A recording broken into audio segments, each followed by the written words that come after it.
Good morning. This is Judge Middleton. Who am I speaking with? My name's Hannah Green. Hannah Green. Which case are you here on, ma'am?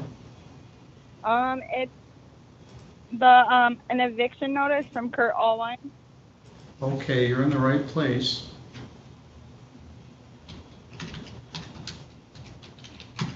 This is Judge Middleton. I'm at the courthouse in Centerville. Stay right where you are, and we'll bring in some other people here. Okay.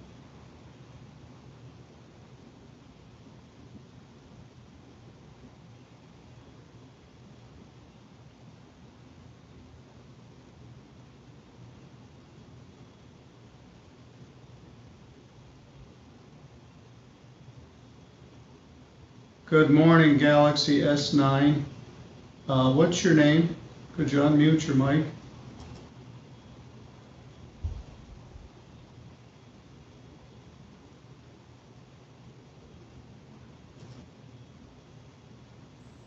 Sorry, Amy Schwartz and Christian Schwartz. All right, good morning. Good morning. Let me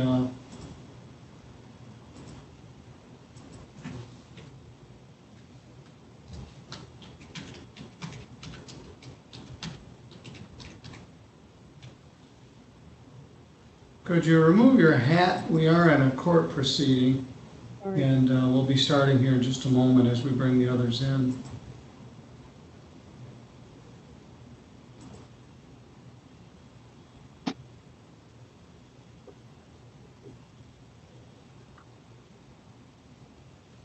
Good morning, Mr. Barnes. Good morning, sir.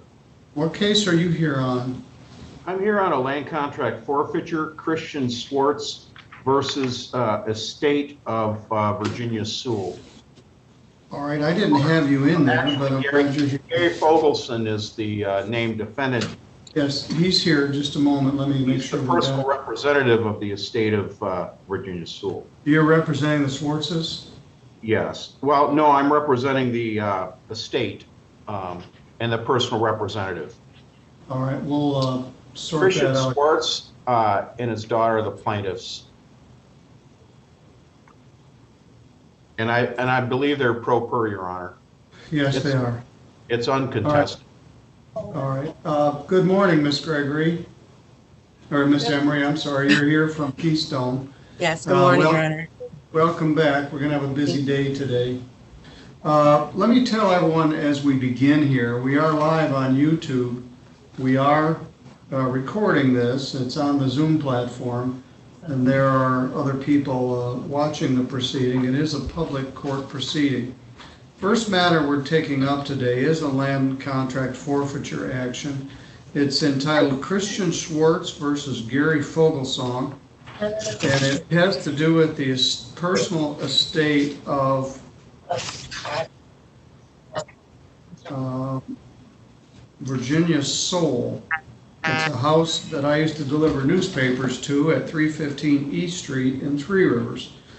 The Schwartzes are here on their own behalf. Mr. Fogelson is apparently here on his behalf, and Mr. Barnes is here on behalf of the estate. So, Mr. Schwartz, you're the plaintiff here. This was a land contract with Virginia Sewell, and she passed away. Is that correct? Yes.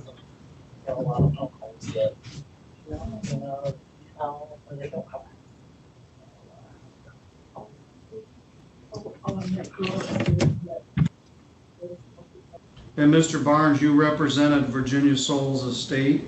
Yes, sir.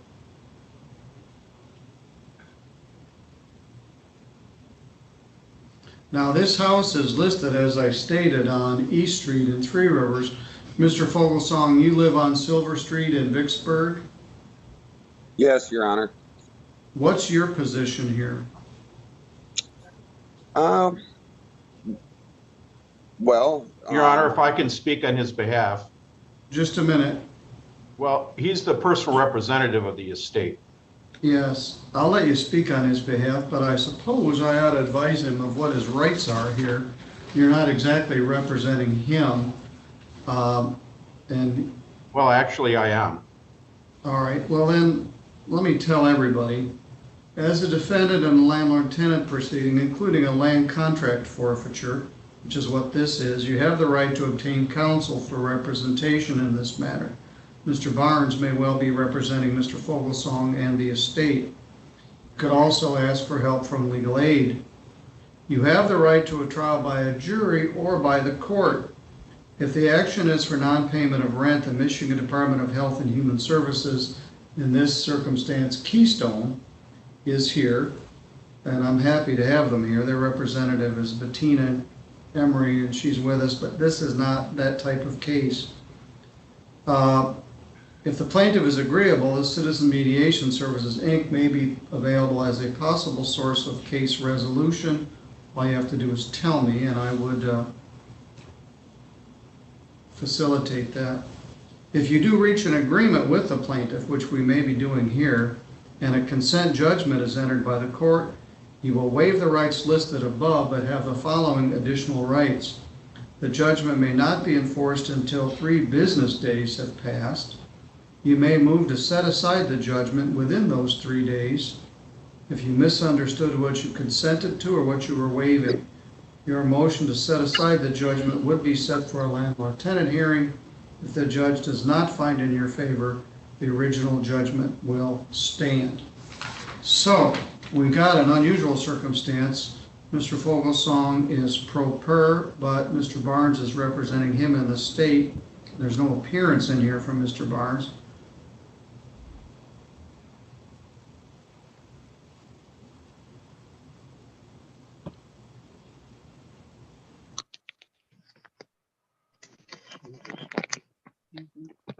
All right, now the purchase price appears to have been $21,000, and it appears that the balance due is $10,029, which means more than 50% of the price has been paid.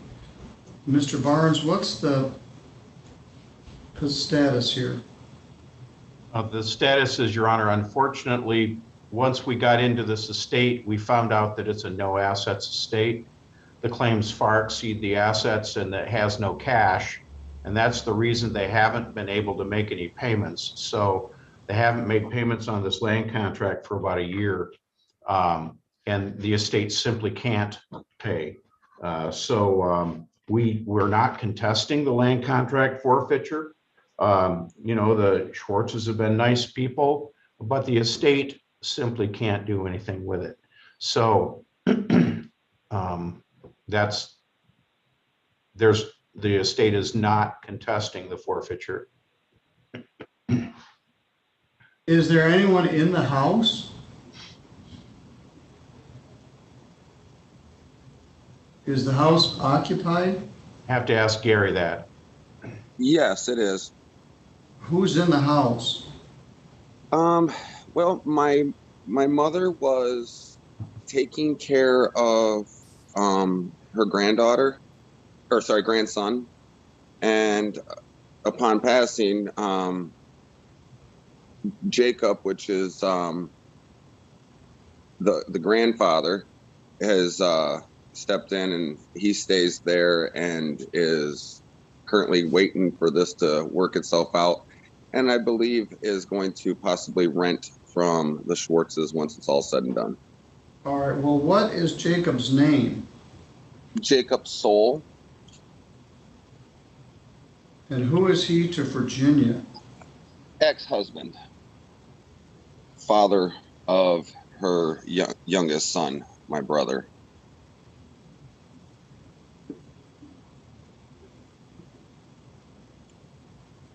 Mr. Barnes, are the defendants willing to sign a quitclaim deed to give the property back? Yes. What we anticipated is if you were to issue a judgment for possession, then the estate would probably just quitclaim it back. But we need to have a judgment entered first. All right. Well, I'm certainly willing to do that. The problem is they've paid more than 50% of the contract price. If the contract price is $2,100 and the balance is $10,029, more than $10,500 has been paid. So they paid just over 50%, which means they have 180 days to redeem the property rather than 90 days.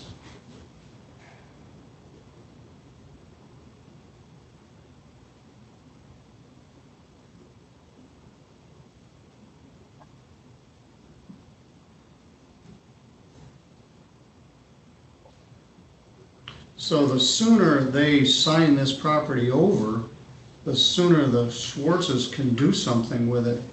Mr. Schwartz, you filed this action in pro per, it means without an attorney, and I need a judgment to accomplish what we're trying to accomplish. Mr. Barnes, would you be good enough to submit a judgment for execution here, finding that the current amount in arrears is $10,029.37, and the redemption date is 180 days. Yes, Your Honor. Upon your direction, I will prepare the judgment.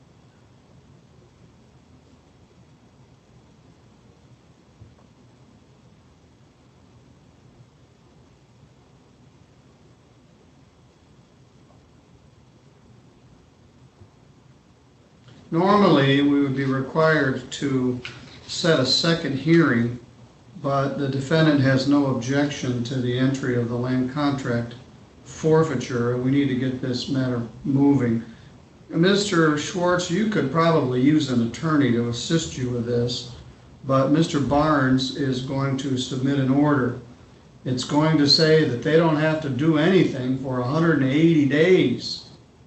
And after 180 days, they have 180 days to redeem the land contract. So if somebody would lend them $10,000 plus and they could buy the land contract off, they have 180 days to do that. However, Mr. Barnes indicated they may simply just sign the property back over to you, at which point you could proceed with an eviction, or you can agree to simply set up a rental agreement with the tenant that's in there. Do you have any questions? All right, Mr. Barnes, you have anything to add? No, Your Honor. All right, I hope they can accomplish the signing of the property over so the Schwartzes can do something. But I want to repeat, if they don't do that, they have 180 days to redeem this contract. I don't know who's paying the taxes or insurance or any of that sort of thing. But I'll await your order, Mr. Barnes. I'm glad you were here to assist with this and help me understand what was going on. Mr. Fogelsong, do you have any questions? No, Your Honor. All right. I'll await that order, and I will forward it. We'll also forward a copy to Mr. Barnes. All right. Thank you. Your Honor, I'll try to get that over to you today so we can skip the 7-day notice. That's fine. Thank you. Thank you, everyone. Bye. All right. I'm going to remove you one by one. Thank you, John. Yeah. I'll talk to you later. Yep.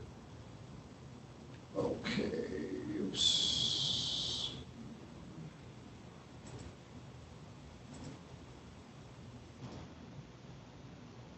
But what they don't.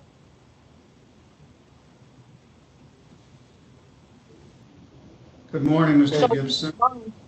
Yeah, you take care of everything. So. Good morning.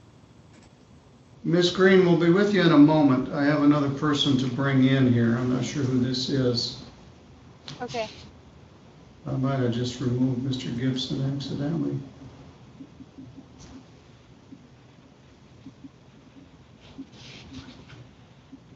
Good morning. I've got a telephone number here. Who am I speaking with? Bailey Cunningham. Good morning, Mr. Cunningham. Good morning.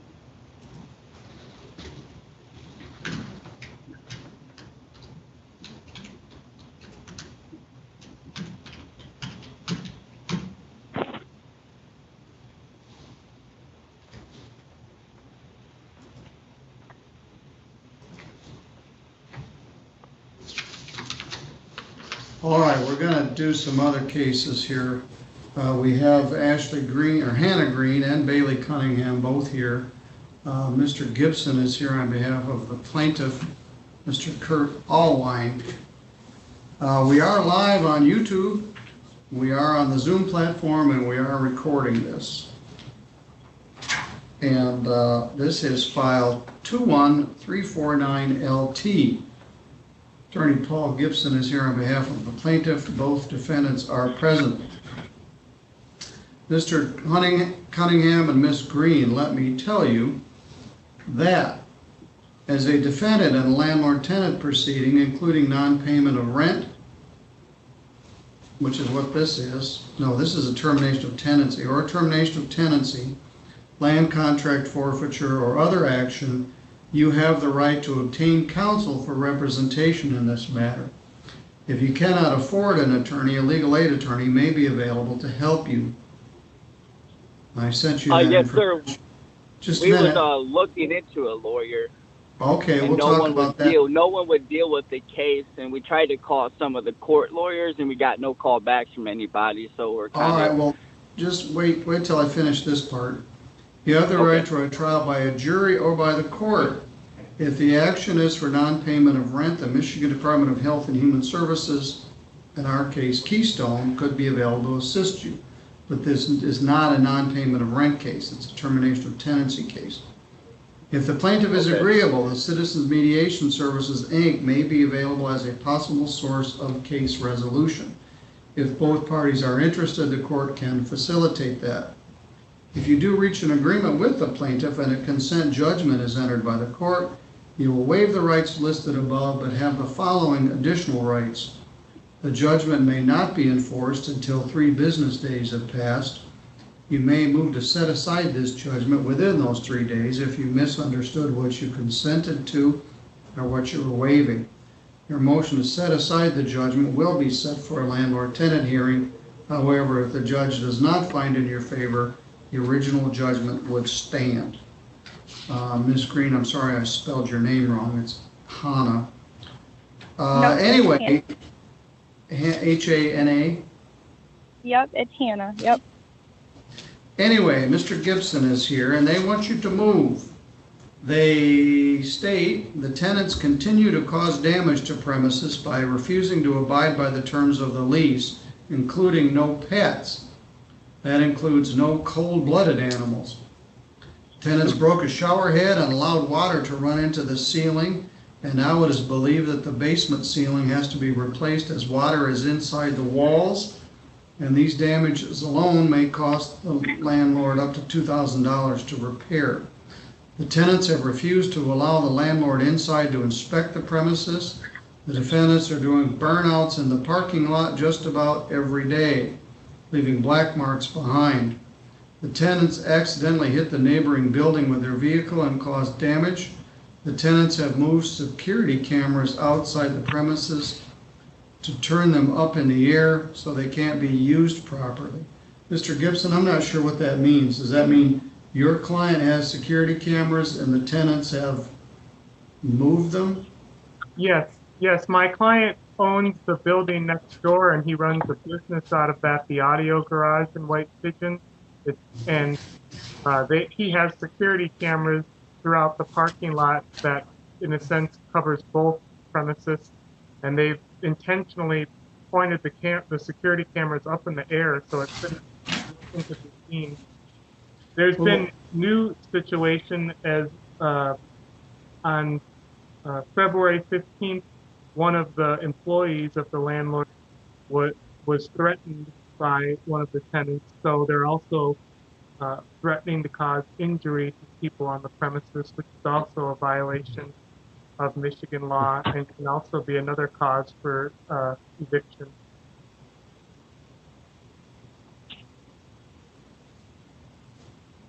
There's also, as far as mounting things on the walls inside the premises, they have mounted things in a way that's going to damage the walls and not following the terms of the lease.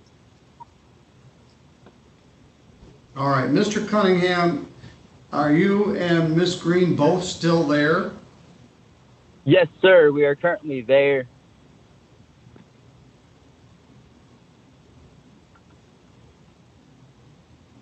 Mr. Gibson, is there an arrearage as to the rent in addition? They haven't paid the rent for the month of March, so they would be 26. We have that rent. We've just been waiting until the court date to go through and how to go about all that situation. So we just withheld it and kept it in an envelope on the side. All right, that probably makes sense. What's your intention? Do you wish to stay there or do you wish to move? No, we are currently trying to find a place to stay at. Right now, due to COVID, it's pretty hard to get anywhere. Everyone's wanting all this paperwork and all this delays on getting information back and finding out stuff. That's what we're currently, like the house is halfway packed. We're just kind of wait until we can say, hey, we got a place to go, let's go. Do you have children there also? No, I just have the snake that's there that we agreed that I could have because it was an enclosed cage. It wouldn't damage any of the walls, but since we're in a courtroom now, it's otherwise. But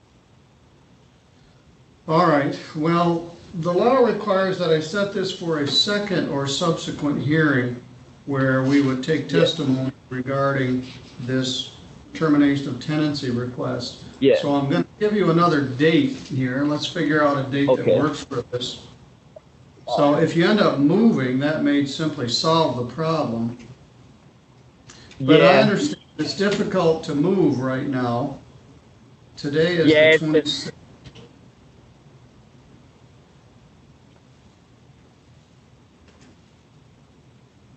Now, next Friday is a holiday, so April 2nd would be the normal landlord-tenant day to go from here. That's not available, so let's look at March 5th. And I've been very busy. Yeah, I've seen that. How about March 5th at 2:45? Does that work for you, Mr. Gibson? Yes, that's fine. I believe you mean April 5th, excuse me.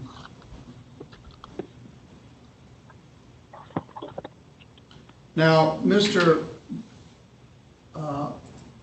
Cunningham and Miss Green, if you end up moving, this is 10 days from now, all you have to do is turn in the keys and give your forwarding address in writing within 4 days of moving out. Then we won't need to have the hearing on the 5th. If you don't move, we'll have another hearing like this. It will be by Zoom. I would prefer that you had video, but phone will work if it has to. And then if they get what they ask, all right, if they get what they ask for, they would ask for you to move, and I would give you 10 days from April 5th, which would give you until April 15th to move out. But we will be taking testimony otherwise about these lease violations. I do understand it's difficult to try to move right now. Things may be opening up a little bit. So this matter is continued for a second hearing for April 5th at 2:45. That's going to be a very busy afternoon. Do you have any questions? No, sir. No, not at the moment. Your Honor, as far as my client is asking for money damages, but he hasn't had a chance to fully inspect to be able to. No, we won't have money damage hearing until after they vacate the premises. All right. So, and Your Honor, he has been in 3 times and inspected that roof since the water leak has happened. He went in the day it happened, and that was on, I got the date here, 1 second. I think it was February 5th. But he's been in there several times because he put up a board to flatten out the roof and everything. And his wife has came in with an officer just a couple of weeks ago. I'm not going to make any decision right now as to money damages. Okay. That would be a subsequent hearing where we'll look at pictures and put people under oath. We'll have to block out some time to do that. But our next hearing is April 5th. If you move out, we won't need the possession hearing. We may then have a money damage hearing at a later date. Okay. All right, you guys are both good to go. Thank you. Awesome. Thank you, Your Honor. All right. And Mr. Gibson. All right, let's bring on our next customers, which will be Mr. Larkins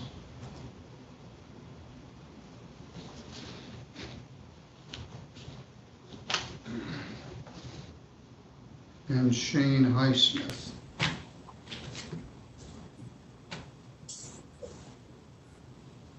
Good morning. Good morning. Good morning. This is file 21206LT, excuse me. We were here previously. This is a property on 4th Avenue in my old neighborhood. Mr. Highsmith has been paying his rent into escrow, and this is the second or subsequent hearing. It was adjourned because I think Mr. Larkins was out of town, and then the matter is scheduled for this morning. It was originally filed as a non-payment of rent case, but there was a dispute as to the rent because of some abatement issues. Mr. Highsmith has paid each payment. The court is holding on to $800 in escrow funds.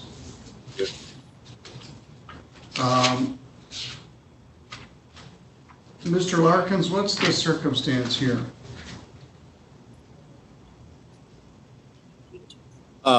He's supposed to be working with Keystone to get caught up.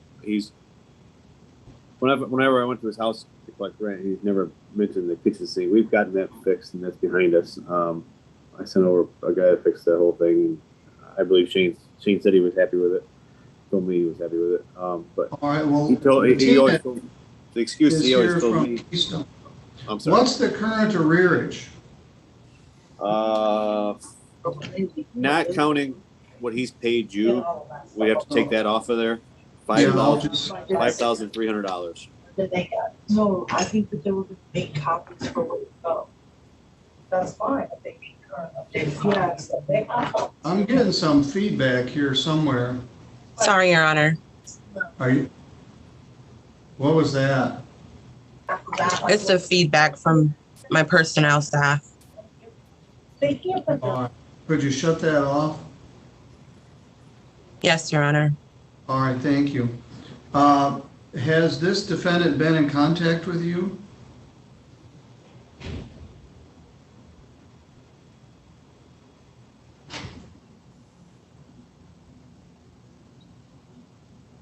Yes, sir. Yes, sir. I have. Just a minute. Bettina, unmute if you would. Yes. Has this defendant been in contact with Keystone? Yes, Your Honor. Are you going to be able to assist? Pending all documents turned in from the client, yes.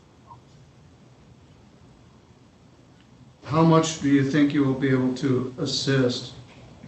Potentially all. We have to go through the process of approval. When we get all of his documentation in, he has to be approved. And then once approved, we'll take care of the entire balance. Well, very good. So, Mr. Highsmith, you have been in contact with Keystone? Yes, Your Honor.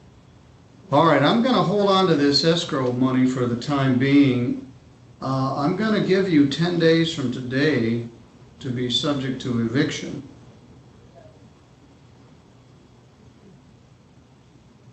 Mr. Larkins, is $5,300 the rent through March? Yes, that's everything that he owed. All right, well then we're going to add in April. The rent is $200 per week. Well, I'm going to add another $200, so I'm going to make it through April 2nd. $5,500 through April 2nd. We have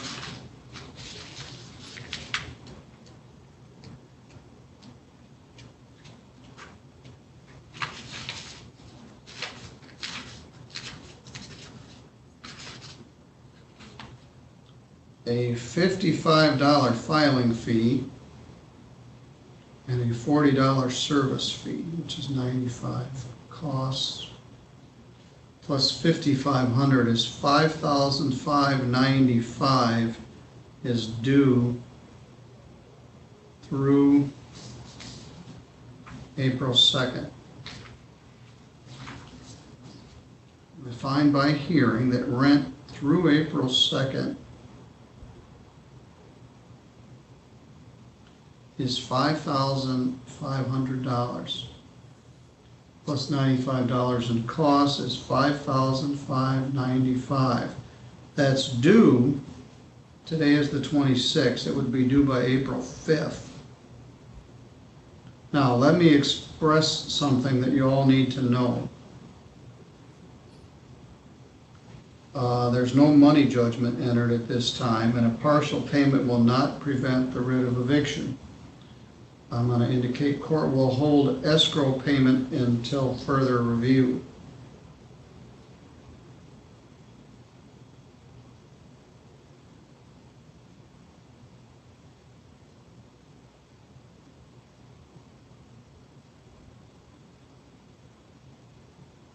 That means if Keystone pays all of your rent, Mr. Highsmith, I'm going to return the escrow money back to you. Mr. Larkins doesn't get to double dip. He gets his rent paid, and if Keystone pays it, we'll return your escrow money back to you. If it doesn't, the escrow money would go toward the rent. Now, Mr. Larkins, I think, knows this, but I want to explain this. By the letter of the law, you have to pay $5,595 by April 5th, or you're subject to being evicted. Okay. Mr. Larkins does not have to evict you on April 5th. He has 56 days from today to ask for the writ of eviction. And it may take longer than 10 days for Keystone to get all this paperwork done. It's a win-win when your rent gets paid, the landlord gets paid. Keystone is our local agency that handles the allocation of this money, and I like it when it all comes together. We ran out of money, but we got a new allocation of funding for eviction diversion, and so it may take a little while. Ms. Emery is our new person handling that, and they're presently getting a lot of requests for help. Am I understating things, Bettina? There's all kinds of people asking for help. Yes, but Your we Honor. got money to help. So anyway, it looks like Mr. Larkins is going to get paid. Would you agree, Mr. Highsmith, that repairs have been made? Yes, Your Honor.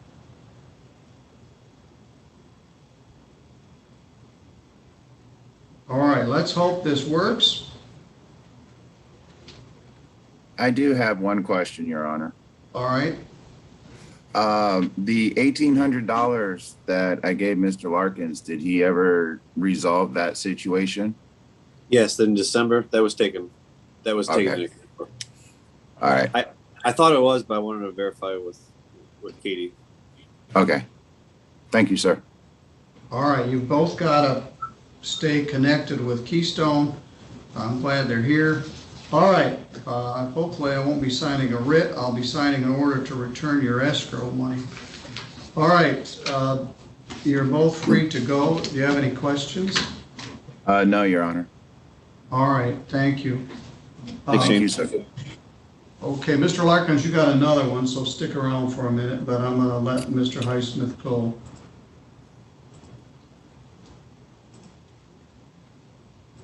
This might be Mr. Hodovy.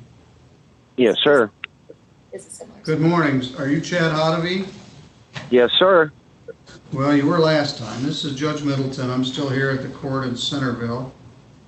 Yep. Your landlord, Mr. Larkins, is here.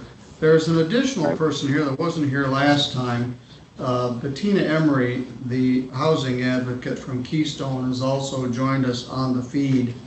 When we were here on the, February 26th, you were working on paying the rent, and I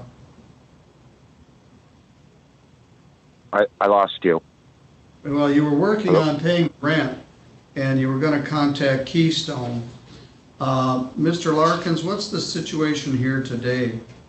I know he has gotten a hold of Keystone. I don't know where they're at. I'm not privy to that information. His back rent is $2,640 past due. He has been making some payments to us, but not the back rent. So he's been paying what he owes weekly, but not the back rent. If that makes sense. Bettina, have you got plugged into this one? Yes, sir, I have. Well, you're all helpful today. What can you tell us about this one? For Mr. Hadaboy, we're only waiting for a couple more documents to come in before we can process his application. I believe he's going to leave something in a mailbox today for our manager to pick up and deliver. It's been in there the last couple of days. Okay. All right, So well, let's she's figure gonna out pick that that up. arrearage. That arrearage is 2,600 or 2,640 through when? Through this week. All right, and how much is this rent? 200. Your Honor. I'm gonna do the same thing. I'm gonna do through April 2nd. I'm gonna add $200 to it, so it's 2,840. Do you agree with that, Mr. Hadaby? Yes. All right, through April 2nd, the rent is $2,840 in arrears. There's a $95 court cost for the filing and the service. I'm actually, tomorrow I'm taking up 300. Well, don't do anything yet until Well, I mean, my actual rent, and then He didn't pay. I misspoke. He did not pay this week. All right. I said he's been keeping. All right. Current. Well, He did Mr. not. Hadaby, hold on to your money right now until you get confirmed with Keystone, because Keystone may be able to cover your rent. All right. I have a question. I have a question for you. Let me finish what I want to say, and then I'll take your question. Okay. Okay. You have until April 5th to pay the rent or move. I'm not issuing a money judgment at this time. If you do have to move, you need to turn in the rent and give your forwarding address in writing within 4 days of your moving. Now, let me repeat something I said just before you came in. Mr. Larkins does not have to evict you on April 5th. By the letter of the law, he can unless you pay the entire amount. But I don't have to, he doesn't have to evict you. He has 56 days from today to ask for the writ of eviction. And Keystone may take longer than 10 days to get the assistance. As we spoke a little bit ago, Bettina's swamped with people requesting help. The good news is we have money and you are in contact with them. So hold on to your $300 until you see how much Keystone is going to pay. And you need to be on the ball with those things to get with your landlord, get with Keystone.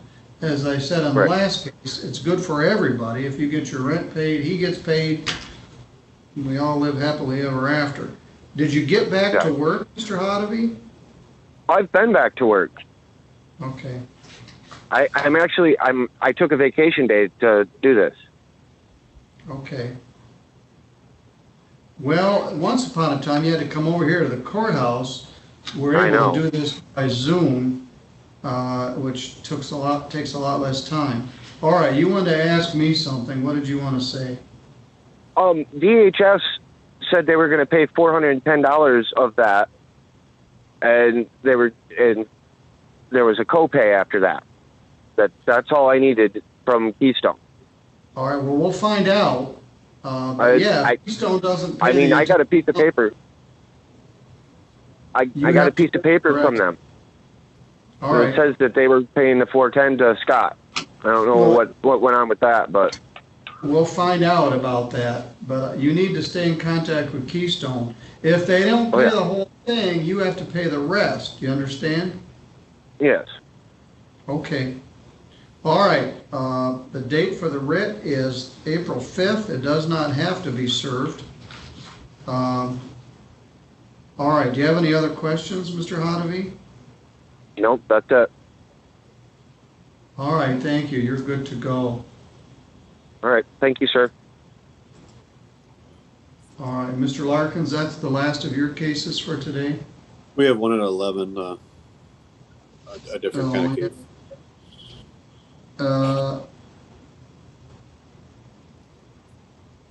Yeah, okay.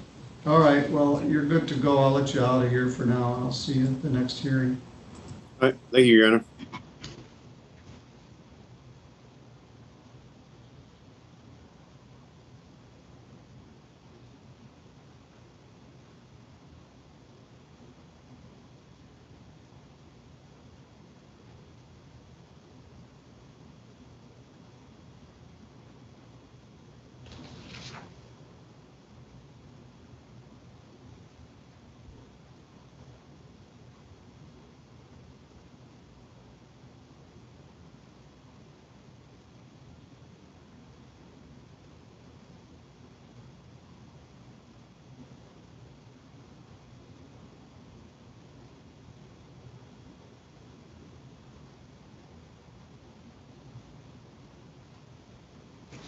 All right, now we had Terry and Larry Richmond versus Patrice and Calvin Craig. I'm advised that case is resolved and there's a conditional order of dismissal coming, but I haven't seen it. Bettina, did you guys provide assistance in that case? What is the defendant's name, Your Honor?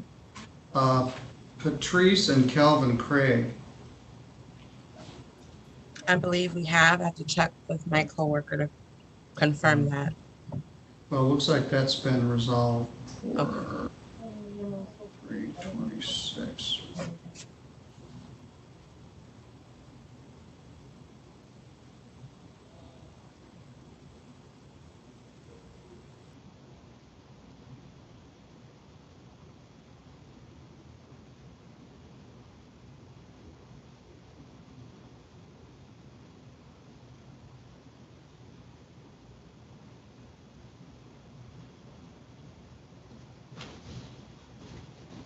All right, now the next matter we have up is Page v. Heffernan, and that isn't set until 9:50.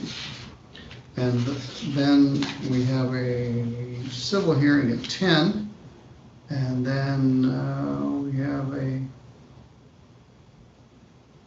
another hearing. So, Bettina, I think you're off the hook until 10:30. Okay. Had you gotten involved in Brock and Chittister? Yes, sir. Does it look like you'll be able to help in that one? Pending approval of the client's application. As of now, we're just waiting for the landlord application and the copy of the tenant's application and one more document, then we'll be able to process.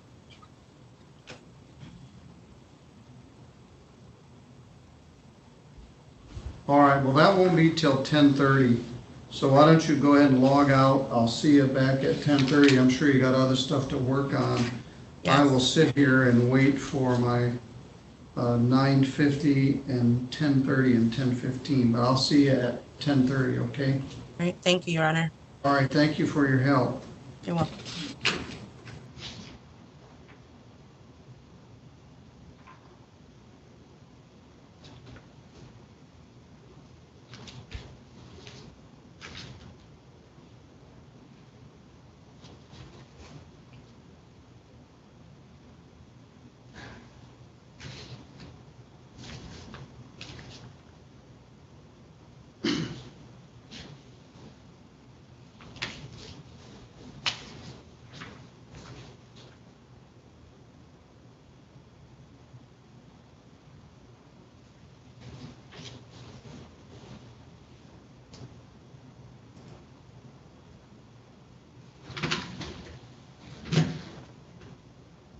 Now we sit here for 10 minutes.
Well, we have 5 minutes till showtime. I'm going to take these other files out.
All right, let's see who we got here. Galaxy S10.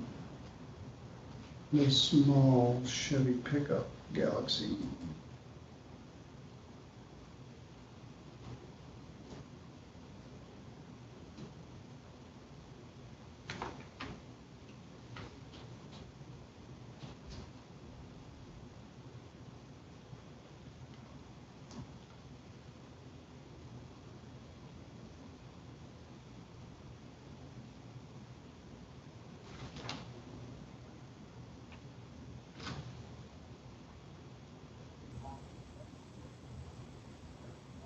Good morning, sir. Can you hear me? Yes, I can, sir. Are you George Page? Yes, I am. All right, let me give you a proper name here. We'll wait just a minute. I have not seen the defendant yet. Oops. Okay. But you're in here. I think she's here right now. Let me give you a name. And then the Galaxy S10.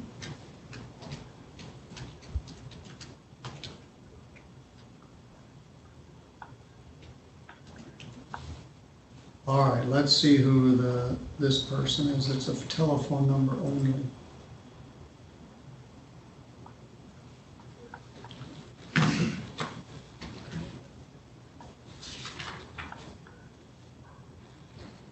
Hello, Good morning. This is Judge Middleton. Who am I speaking with?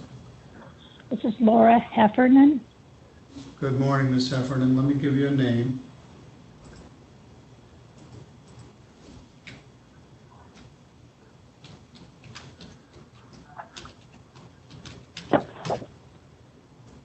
And then I have another person I'm gonna bring in, so we'll just wait. Good morning, who am I speaking with? This is Lisa Stone. All right.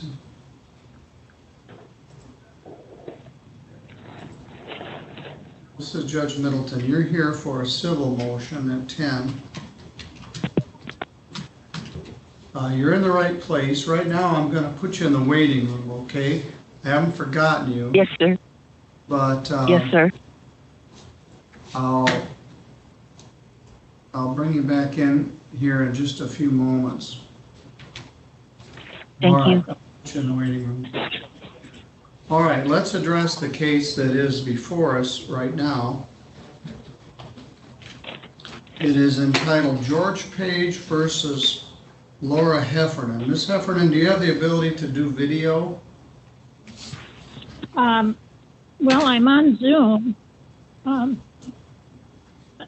You mean on my phone regularly? Like just push video? Yeah, if you can. If you can't, we'll go with what we got. Okay, hold just a minute here. Let me go back and...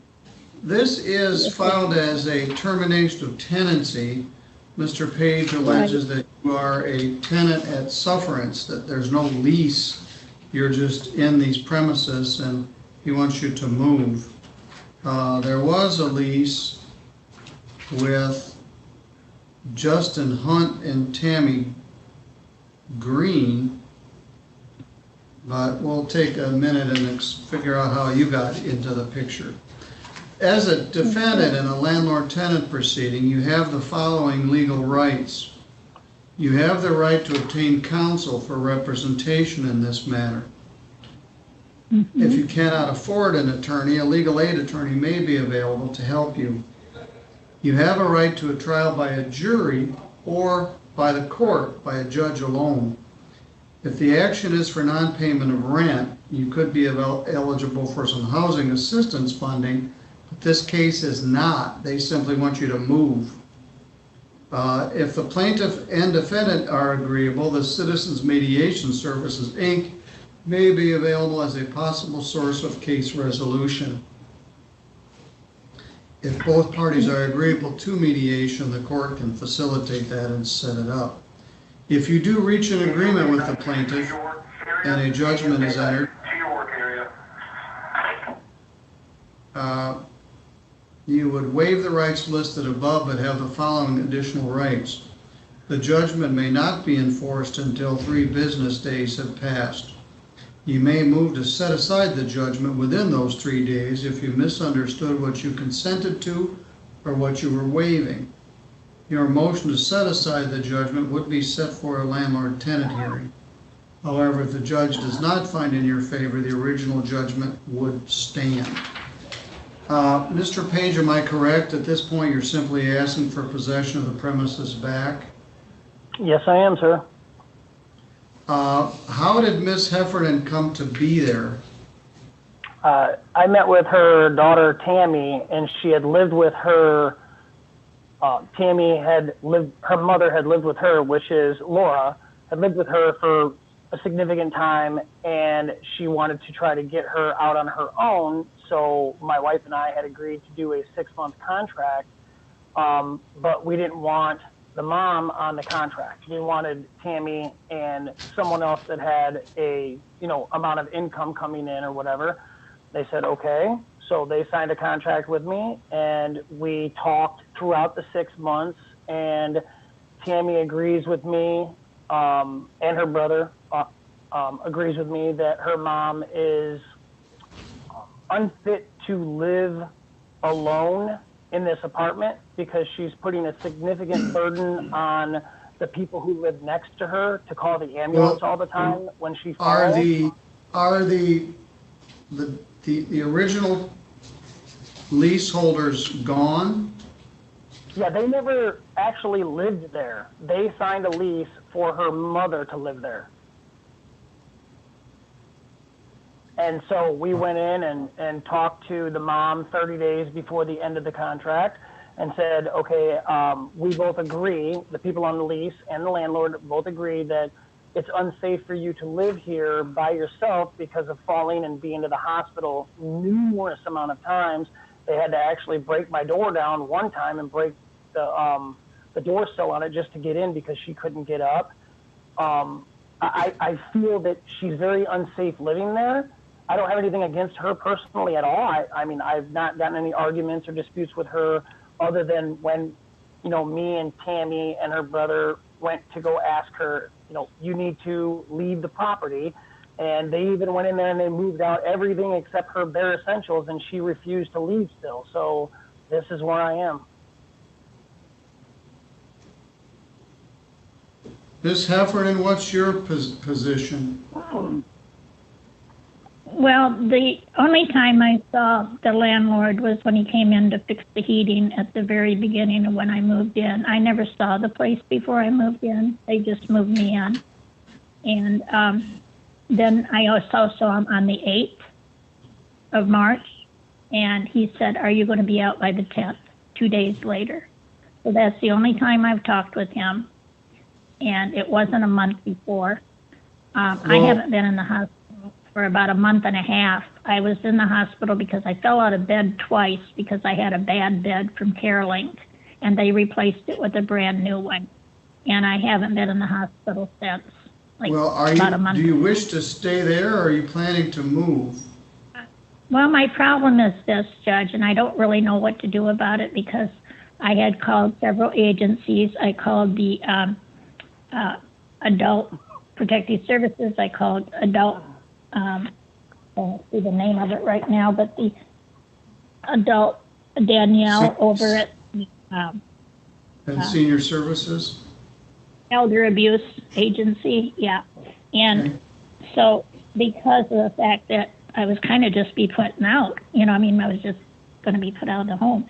And so she said they had money to get me in another place. I searched lots of places, called lots of places, found a place in Sturgis that had availability and that I qualified for. However, Danielle told me that there wasn't, I had to get my copy of the lease because nobody would give it to me until George came here. Until he came here on the 8th of March, I didn't even have his phone number. I had requested it from my daughter, but she wouldn't give it to me. So I didn't know what to do at that point because here it was 2 days from the 10th, and he kept asking me, will you be out by the day after tomorrow? And I said, well, he can't get 2 days notice. I'm not sure where they got that. I didn't do that. Yeah. I didn't do that, Judge. All right. Well, all right. Well, let's get to the. Mr. Page, only one person can speak at a time, and you don't just things out. We're a little disconnected because of Zoom, but if you were in the courtroom, you wouldn't just. Well, maybe you would. Anyway, Ms. Heffernan, have you? Yeah. Are you going to be moving?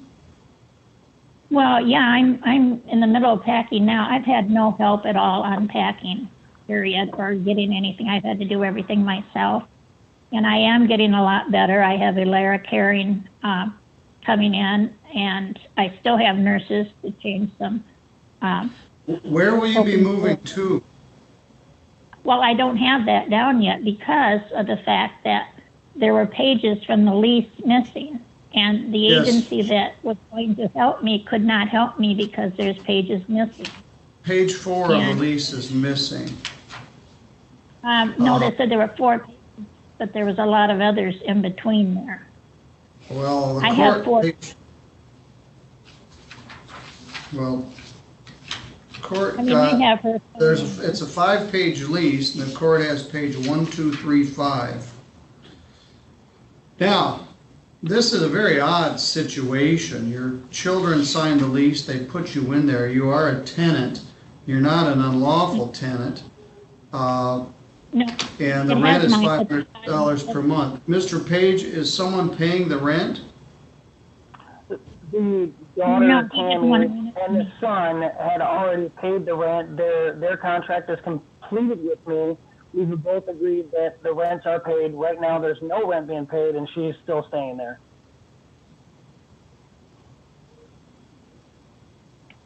Judge Middleton,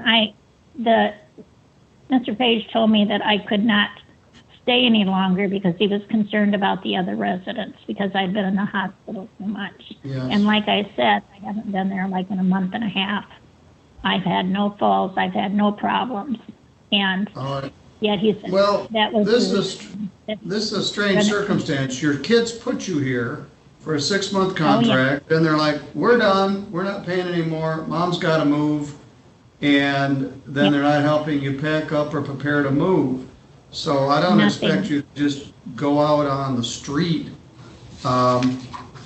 Is this that little house? Well, this is 124 South Constantine. Is this the big one on Constantine and Millard Street? I'm not sure what the crossroad is. No, Mr. Page? It's right across the street from South Street, but it's right on Constantine Street. Okay, how many units are in the building? There's 2. There's a 3-bedroom, 1-bath on one side and a 1-bedroom, 1-bath on the other side. And she says that she's packed all her stuff and hasn't had any help. Her kids and grandkids went over there and moved all of the stuff except her bare essentials out and tried to get her to leave on the day of the last day of the contract. She might be believing that she's telling the truth, but her daughters and son have told me that she deals with dementia. So well, all right. Well, let me stop you. Where's she gonna move to? Out in the middle of Constantine? All right, Miss Efron, just a minute. I guess that's not your problem. You just want her out. They're gonna say, "Mom, move out," and she says, "Well, I don't have anywhere to go," and you say, "Well, too bad." So I don't know what the circumstance is. Ms. Heffernan, you could use assistance from legal aid. I have to set this for a second or subsequent hearing. Hopefully they've got a placement for you. Mr. Page? Mr. Page? Yes. If you don't like this, get out of the landlord-tenant business. You're on camera, people are watching you, you're shaking your head. The law requires that I set a second or subsequent hearing. You're doing this by yourself. You didn't submit all 5 pages of the lease. She can't get her what she needs because she doesn't have a complete copy of the lease. You've got a screwy situation here where someone else signed the lease and put this person there. You didn't submit the whole lease. She contends you gave her 2 days to move out. Anyway, the law requires a second hearing. It's not something I just, so you're like, well, then if you don't like it, get out of the business. So I'm going to set a second hearing. I knew that was going to happen. I knew that was going to happen. When I submitted the paperwork, they had told me that there was going to be 2 hearings. Well, you were shaking your head in disgust. But no, I was lowering my head because, or shaking my head in disgust because you asked me where she's going to go.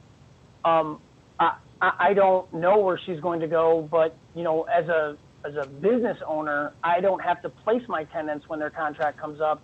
They just have to go. We agreed to a contract. She's done with her contract. Her daughters and her son all agree that she's not safe to stay there alone. I'm not the bad guy here. I just can't afford for her to stay, and I don't make any money off the deal. I've already talked to Danielle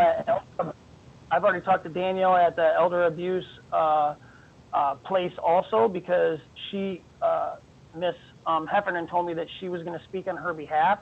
So her and I have had conversations over the phone, and she told me that she's never come across a client where, when presented with a position like this, where she doesn't have a contract to stay, she's been asked to leave, and Ms. Heffernan tells her that I just want to stay, have them go through the proceeding of kicking me out. Well, that's what we're doing. The matter is continued, Ms. Heffernan. Matters continued to Friday, April 9th at 1:15. Okay, Friday, April 9th. I'm sorry. Can you say that one more time? I'm writing it down. At 1:15. We'll send this to you in the mail. Now, Mr. Page is right. You don't have a lease, and at some point you're going to have to move unless there's some defense presented. And that day would be 10 days from April 9th. So if we have a hearing and he gets a possession judgment, you're entitled to 10 days. So you would have to move by April 19th, or the sheriff would come put your stuff out in the street. That's called an eviction. So I wish your kids had been on the feed, so maybe they heard some of this. But if you're going to move voluntarily and go to one of the places in Sturgis, that would be wonderful. But Mr. Page, could you provide the entire copy of the lease to the court and an entire 5-page copy of the lease to Ms. Heffernan so she can get what she needs? Do you have that? Yes, sir, I do. All right, we have 1, 2, 3, 5. So missing All right. page 4? Yes, and she's missing the whole thing apparently. No, I have 4 pages. All right, yeah, she's also missing page 4. Maybe she got it from the court. All right, Yes, this sir, I will matter is do that. continued to April 9th at 1:15. Ms. Heffernan, if you do move, you need to turn in your keys and give your forwarding address within 4 days of your moving. Okay, I don't have any keys. My daughter has all the keys. All right, I haven't had they'll any know keys. what to do. All right, Mr. Page, I'll release you. Ms. Heffernan, stay in contact with Adult Protective Services and your children, but at some point, you're gonna have to vacate this premise. All right. Yeah, well, I am working on it, and I'm working on packing, and I've gotten an awful lot done all by myself. So, also, I have Elara Caring coming in regularly, and they have all said that I'm capable of taking care of myself, that I'm doing so well. Well, that's So- good to hear. And that's a All whole right. staff of people. I'll see you on April 9th unless you move before then. All right, we finished our landlord tenant here, and we're a few minutes behind schedule, but not bad. Our next matter is a summary disposition hearing in file 201458. That case is entitled Jefferson Capital Systems versus Lisa Stone. Rosanna Afuhara is here from Weber and Olsees by Zoom connection. Ms. Stone is here by telephone. Let me make a note here.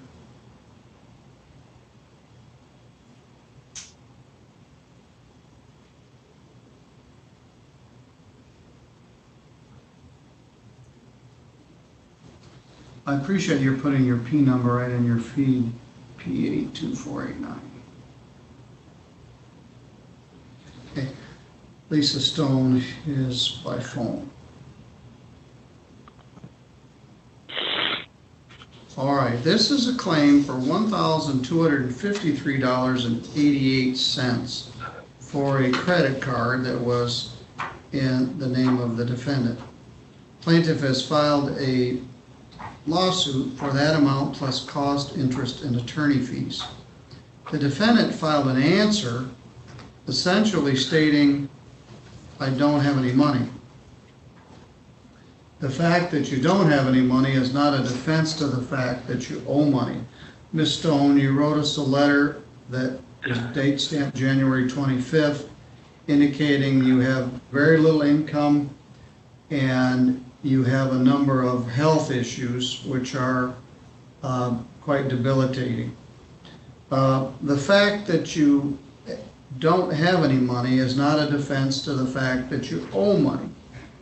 A motion for summary disposition is a motion that's filed most often by plaintiffs, saying in this case there's no material issue of fact and you have not stated any defense.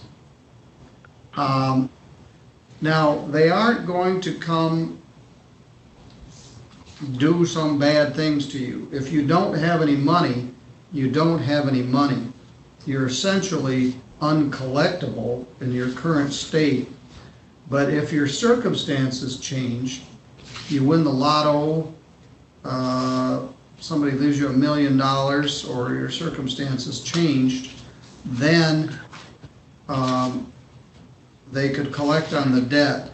They can't seize your Social Security or garnish it or take money that you don't have.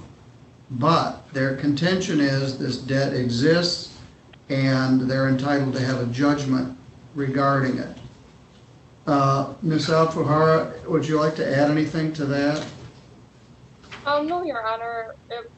It was pretty clear from the defendant's answer that she's not denying that she owes a debt, that she just can't afford to pay it, and she has some health issues. I do believe we stated everything in our motion,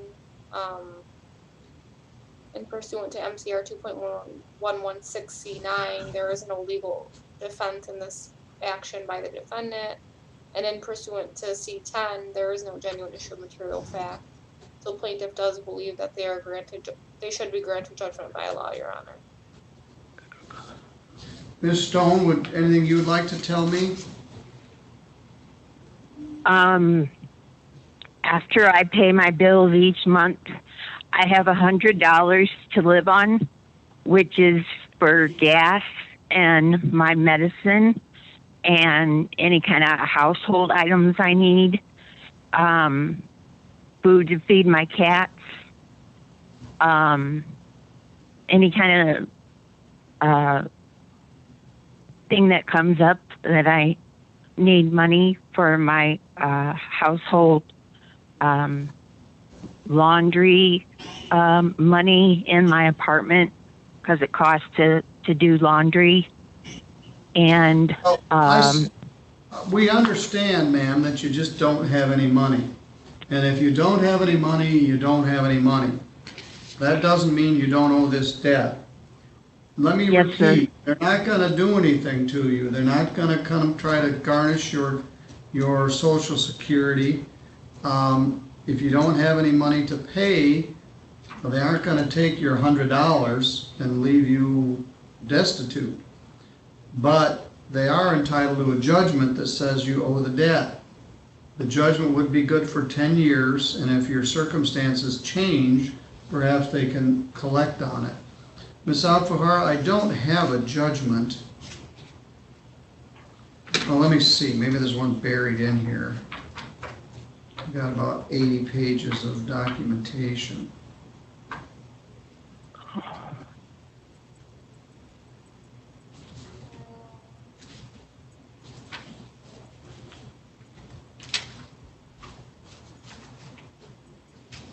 No, I don't see that we sent one, Your Honor.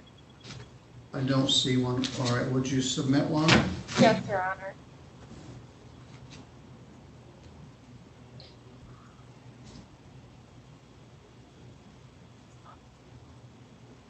Ms. Stone, this is very disturbing for you, I understand. Yes, sir.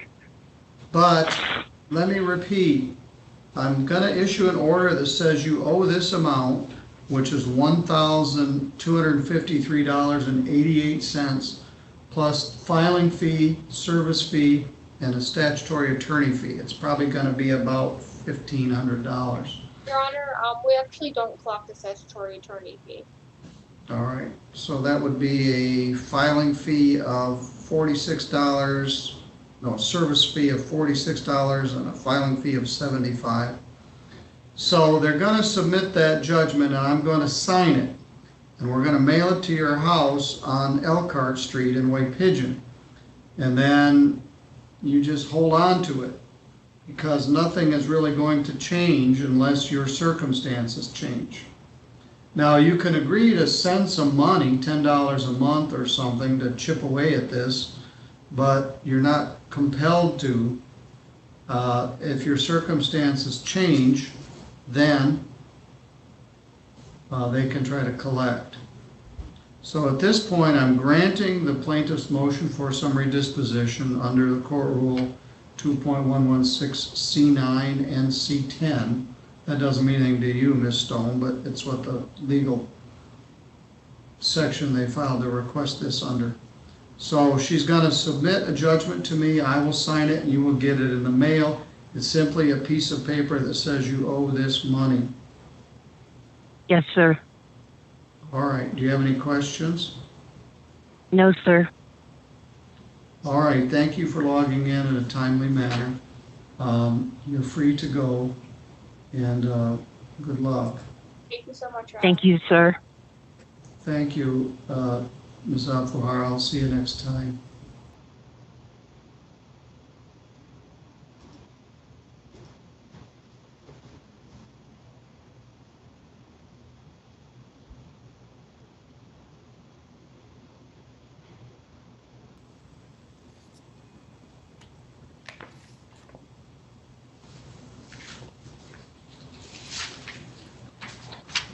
Good morning. Morning. I had Mr. Osborne on the feed, and then he went away, and he hasn't come back.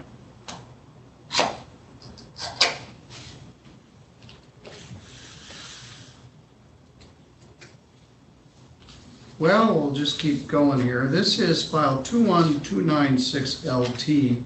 It's entitled Daryl Osborne versus Kevin and Erica Weeks. This is a continuation of a termination of tenancy matter. Mr. and Mrs. Weeks are here. Can you hear me? Yes. We were here, there was no lease, there was a termination of tenancy, they had contacted Keystone, they indicated Mr. Osborne did not wish to participate, he simply wished to terminate the tenancy. Ms. Yancey, what's the status here today? Well, Your Honor, first I want to let you know that my client may be joining in just a moment. They just emailed me. They heard you say you were done with landlord tenant, not realizing it was the hearing before. Oh, yes. I had a civil. Yeah, and they actually logged on at 10, not 10:15, so they thought it was done. Okay. So they are, I think they're going to relog on, but it's still the same position, Your Honor. My client just wants possession of the property.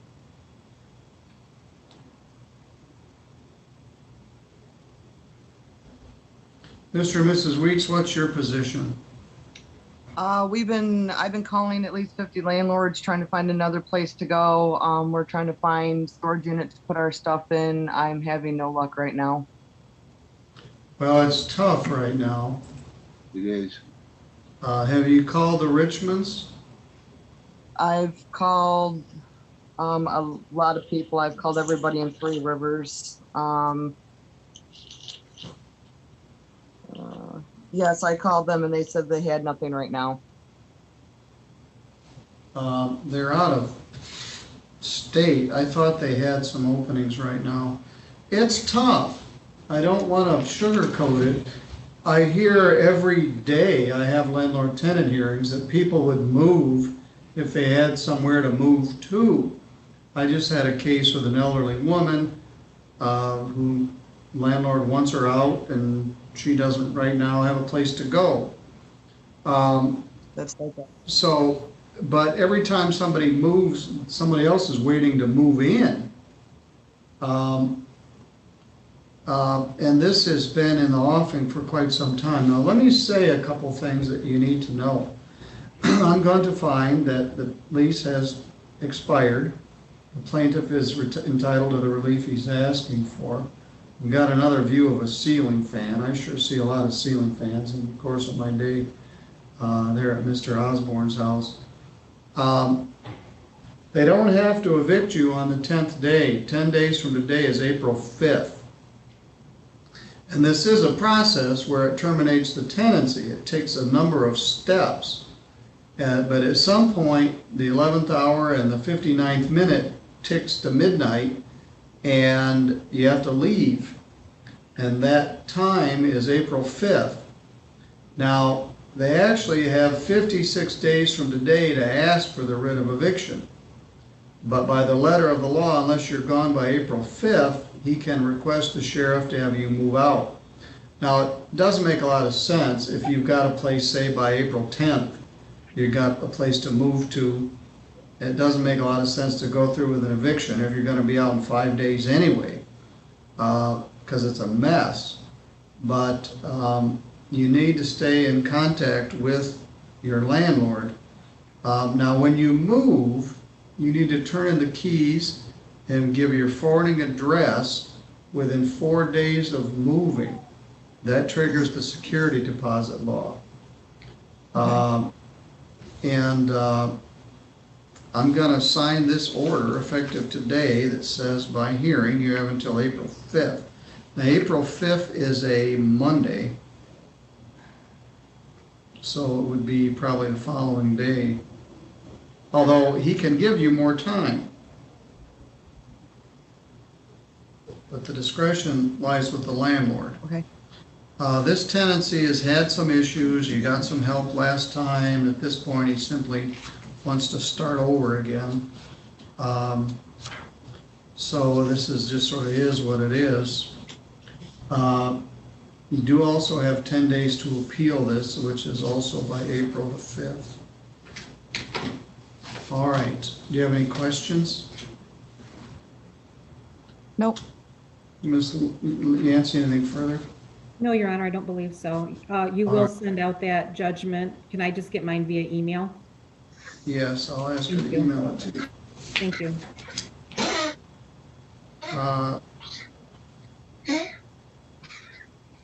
All right. We'll be in recess in this matter. Thank you, Your Honor. All right. Thank you, Mr. Osborne. I wasn't done with landlord tenant. I was just done for a minute. I had a civil case I had to go to, so you bailed on me a little early. All right, Christine, thank you. Thank you. I'm gonna send you something in a moment. All right, thank you. I have one more case, but I don't have it.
Good morning, Howard. Good morning.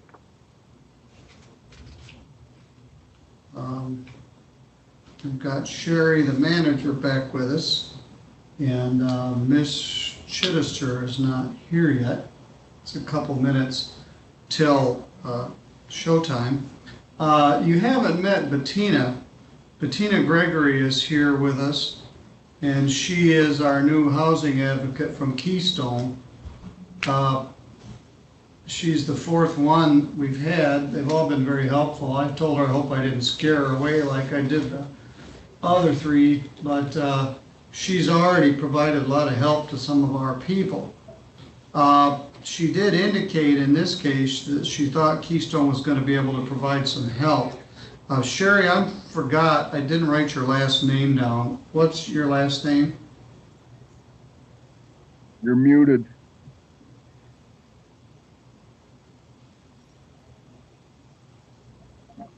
I can't hear you. You have to unmute your microphone. It's Sherry Morris. Morris. Well, I think you're muted, Sherry. well, she wasn't, and then she hit mute again.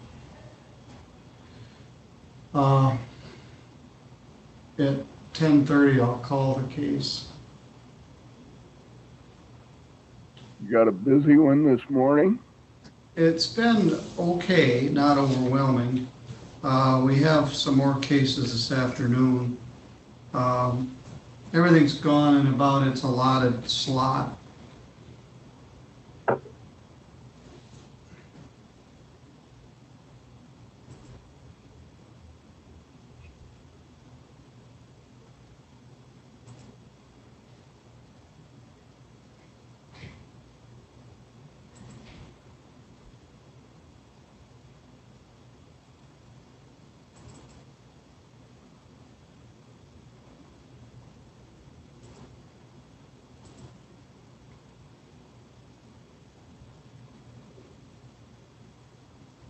All right, Bettina, could you unmute your mic? And Sherry, can you hear me? I still can't hear you.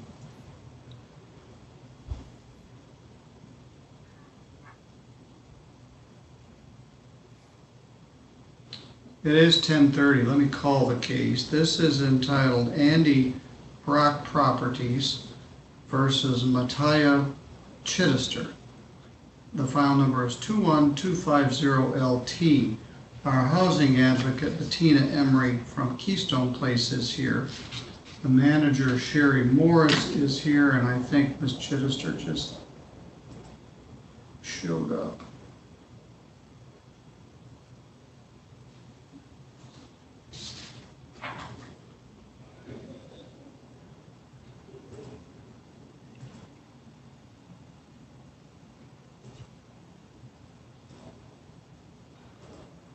Good morning. Are you Mattia Chittister?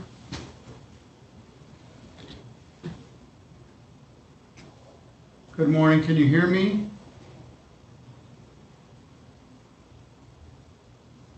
We're having mic problems this morning. I guess so. Well, you can hear me and Bettina can hear me, so I know I'm not. Yeah, I can hear you. I can hear you. I just can't. All right, Sherry's, now we can hear you, Sherry. So whatever you did worked. Was that Miss Chittister? Yes. Well, we'll wait for her to come back. And this is our daily Zoom struggle. Here she comes again.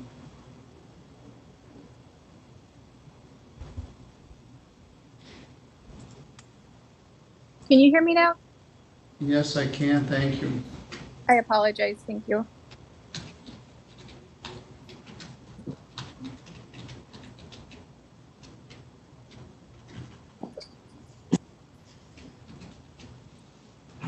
All right, let me recall the case. Andy Brock Properties versus Mattia Chittister.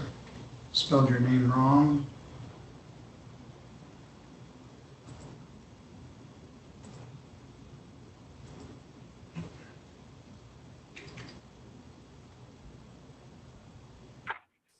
YYYYA. Yes, that's correct. MATAYIA. Yes, all right. People's names are important. I try to get them right, but I often don't. Anyway, as I started to indicate, Mr. Howard Bush is here for the plaintiff. Sherry Moore, Morris, the manager, is here. Bettina Emery from Keystone Place is here, and Matthias Chittister is here. We were here previously on February 12th. The arrearage was substantial, $4,620. The defendant was undergoing some financial struggles having to do with loss of work. Keystone is here through their advocate, and we talked before we went on the record on this that they may be able to provide some assistance. First of all, let's start with you, Ms. Morris. What is the current arrearage? Matea's been paying current, so her arrearage is the same. So the arrearage is still $4,620? Yes. Is that through March? Yes.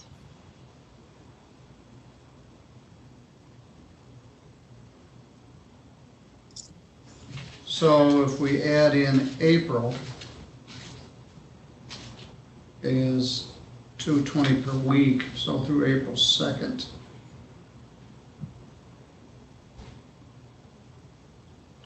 It gives us 4840 through April 2nd. Ms. Emery, has the process been started to get some emergency diversion funding?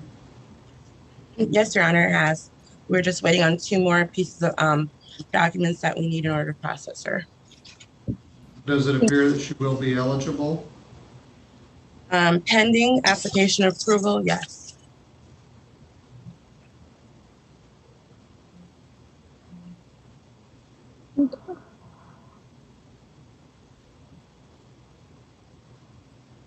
Ms. Chittister, did you want to say something?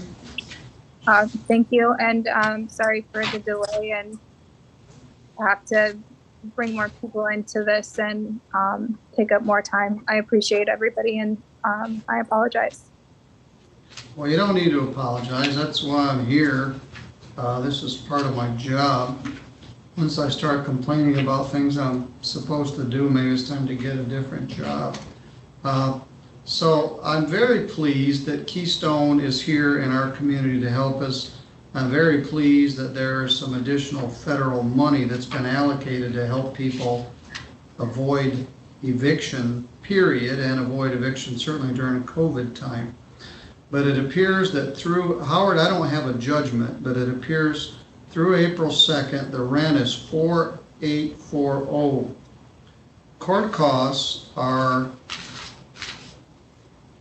$55 filing fee, $45 or $44.48 service fee, and a $75 statutory attorney fee.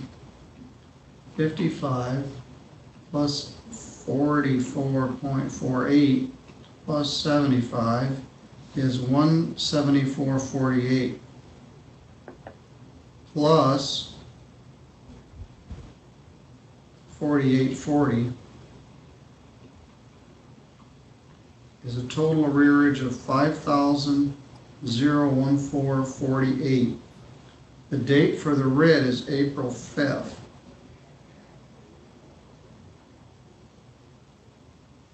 Now, Ms. Chittister, I want to tell you something that I've said several times this morning. Mr. Bush knows this, and maybe your manager does too. This judgment says you have to pay $5,114.48 by April 8th, or you're subject to being evicted. It's where the sheriff comes and puts your stuff out on the street. They don't have to evict you on April 5th. They have 56 days from today to ask for the writ of eviction.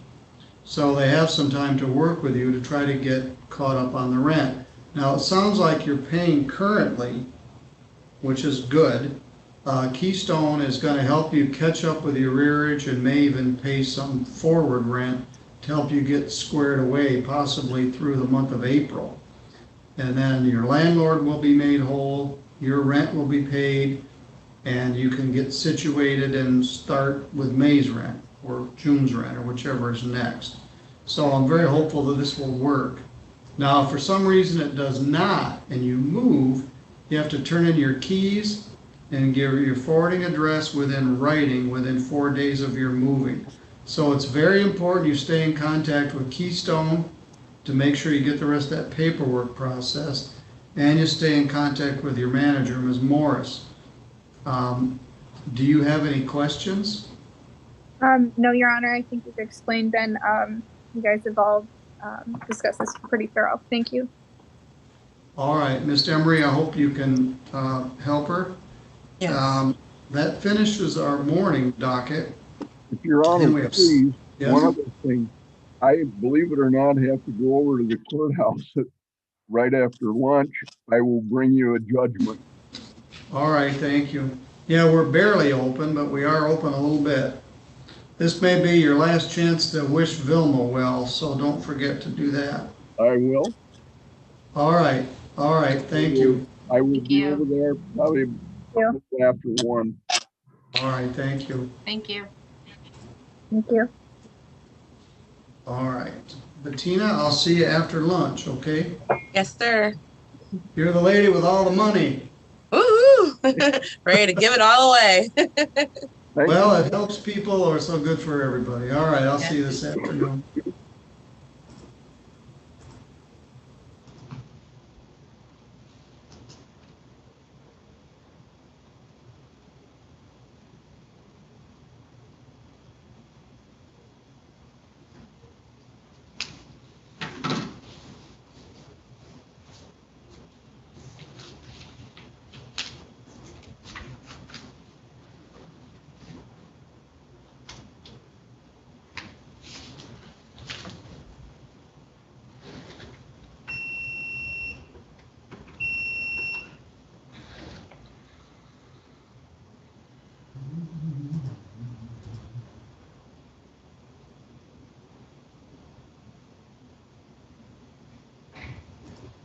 All right, that finishes at least this part of the morning's docket. I don't think we have anything else. I'm gonna end the live stream and we'll be back, I think, at 1:50.